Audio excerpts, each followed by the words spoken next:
Muy buenos días para todas las personas que nos acompañan. Les doy la bienvenida a este espacio donde analizaremos uno de los temas más importantes para la psicología y la criminología, la personalidad, los trastornos de personalidad y la relación con la conducta delictiva. A lo largo de este episodio conoceremos cómo se desarrolla la personalidad, qué factores influyen en ella, qué son los trastornos de personalidad y por qué son importantes estudiarlos en el ámbito criminológico. También abordaremos conceptos actuales como la neurocriminología, la psicología cognitiva y la manósfera, siempre desde la perspectiva científica.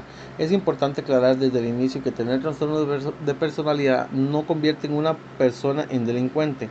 La conducta delictiva es el resultado de la interacción de múltiples factores biológicos, psicológicos, familiares y sociales. Para comenzar, debemos entender qué es la personalidad. La personalidad puede definirse como el conjunto de características psicológicas relativamente estables que influyen en la forma que cada persona piensa, siente y actúa. Gracias a ella, cada individuo posee una manera en particular de afrontar las diferentes situaciones de la vida. Muy relacionada con este concepto se encuentra la identidad, que corresponde a la conciencia que una persona tiene de sí misma y que le permite reconocerse como un ser único y diferente de los demás. Estos dos conceptos son fundamentales para la criminología porque permiten comprender que en el comportamiento humano no surge de manera aislada, sino que es el resultado del desarrollo personal y de las experiencias vividas. La personalidad comienza a formarse desde la infancia y continúa desarrollándose durante toda la vida. En este proceso intervienen factores biológicos como la genética y el funcionamiento del cerebro, factores psicológicos como las emociones, el aprendizaje y las experiencias personales, y los factores sociales como la familia, la escuela, la cultura y el entorno donde se crea la persona, donde crece la persona. Precisamente por esta razón, hoy se reconoce que ninguna conducta puede explicarse únicamente por un solo factor. Comprender esta interacción permite analizar el comportamiento humano desde una perspectiva mucho más amplia. Existen diferentes teorías que intentan explicar cómo se desarrolla la personalidad. Las teorías psicodinámicas consideran que gran parte de nuestra conducta está influenciada por procesos inconscientes y por las experiencias tempranas. Las teorías conductuales sostienen que la personalidad se aprende mediante la interacción con el ambiente. Por su parte, las teorías cognitivas destacan la importancia de la forma en que cada persona interpreta la realidad y procesa la información. Actualmente, autores como Theodore Millon entienden la personalidad como un patrón relativamente estable de pensamientos, emociones y comportamientos que pueden variar desde un funcionamiento normal hasta la presencia de un trastorno de personalidad. Estas teorías permiten comprender que la personalidad es un proceso complejo y dinámico, aspectos fundamentales para el estudio criminológico. Hasta el momento hemos conocido cómo se forma la personalidad y por qué es tan importante comprenderla. Sin embargo, surge una pregunta muy interesante. ¿Qué ocurre cuando esos patrones de comportamiento dejan de ser flexibles y comienzan a generar dificultades en la vida de una persona? De eso lo hablaremos a continuación. En la primera parte conocimos qué es la personalidad y cómo se desarrolla. Ahora responderemos la pregunta que dejamos planteada. Los trastornos de personalidad son patrones permanentes de pensamientos, emociones y comportamientos que difieren de lo esperado dentro de una cultura y generan dificultades importantes en la vida personal, familiar, social o laboral. El DSM-5, que es el Manual de Diagnóstico y Estadístico de los Trastornos Mentales, clasifica estos trastornos en tres grupos: el clúster A, el cual reúne los trastornos paranoide, esquizoide y esquizotípico, clasificados por comportamientos extraños y desconfiados. El clúster B incluye los trastornos antisociales, límite histriónico y narcisista, donde suelen presentarse impulsividad, inestabilidad emocional y conflictos con otras personas. Finalmente, el clúster C comprende los trastornos evasivo, dependiente y obsesivo compulsivo de la personalidad, relacionados principalmente con la ansiedad y temor. Es importante recordar que únicamente un profesional de la salud mental puede establecer este tipo de diagnóstico. Una pregunta frecuente es si la persona con trastornos de personalidad necesariamente comete delitos. La respuesta es no. Las investigaciones realizadas en centros penitenciarios muestran que algunos trastornos, especialmente el antisocial, el paranoide y narcisista, aparecen con mayor frecuencia entre personas privadas de libertad. Sin embargo, los propios investigadores aclaran que esta relación no implica casualidad. La conducta delictiva depende también del consumo de sustancias, experiencias traumáticas, violencia familiar, exclusión social y muchos otros factores que interactúan entre sí. Por eso, en criminología se evita etiquetar a una persona únicamente con un diagnóstico psicológico. En los últimos años, la psicología cognitiva y la neurocriminología han permitido comprender mejor por qué algunas personas desarrollan conductas violentas. La psicología cognitiva estudia cómo pensamos, aprendemos, recordamos y tomamos decisiones.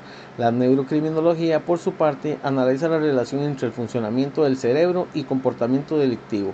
Sus investigaciones muestran que la interacción en el control de impulsos, la regulación emocional y algunos procesos cerebrales pueden influir en la conducta, especialmente cuando se combinan con factores ambientales negativos. Este conocimiento ha impulsado programas de prevención y rehabilitación que buscan modificar conductas y favorecer la reinserción social en lugar de centrarse únicamente en el castigo.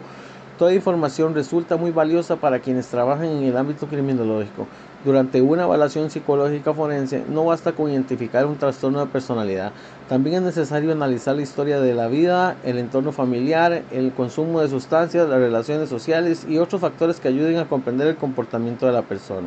Este enfoque permite realizar evaluaciones más completas y contribuye a que las decisiones judiciales y los programas de tratamiento estén fundamentados en evidencia científica.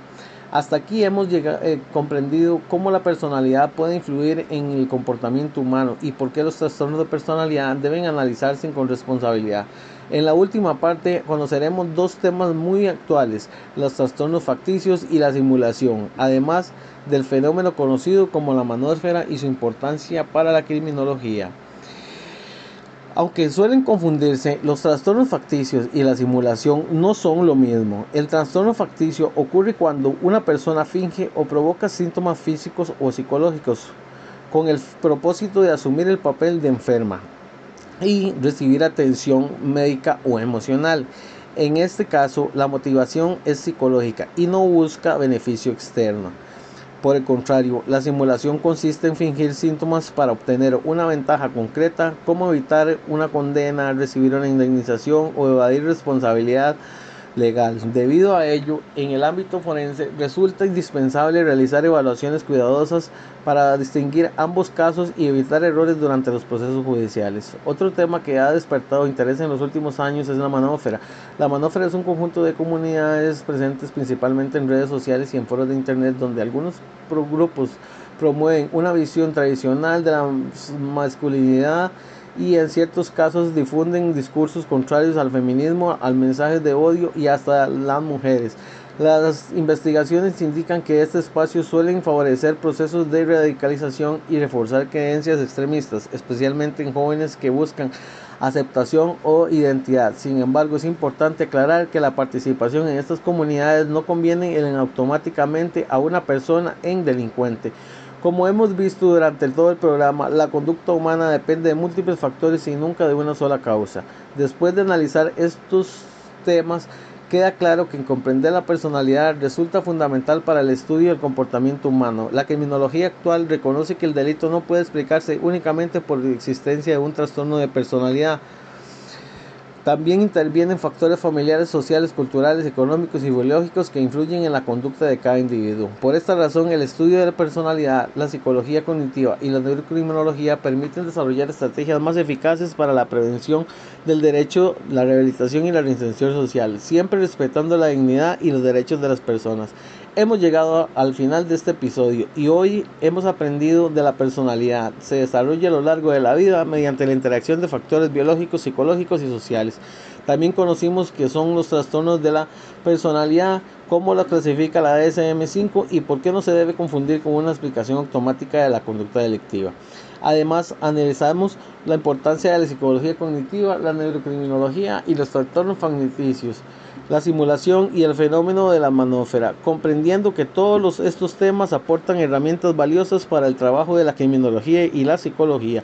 Como futuros profesionales, nuestro compromiso debe ser analizar el comportamiento humano desde la evidencia científica, evitando estigmatizar a las personas y promoviendo siempre la prevención, la rehabilitación y el respeto por los derechos humanos. Muchas gracias por acompañarme en este programa.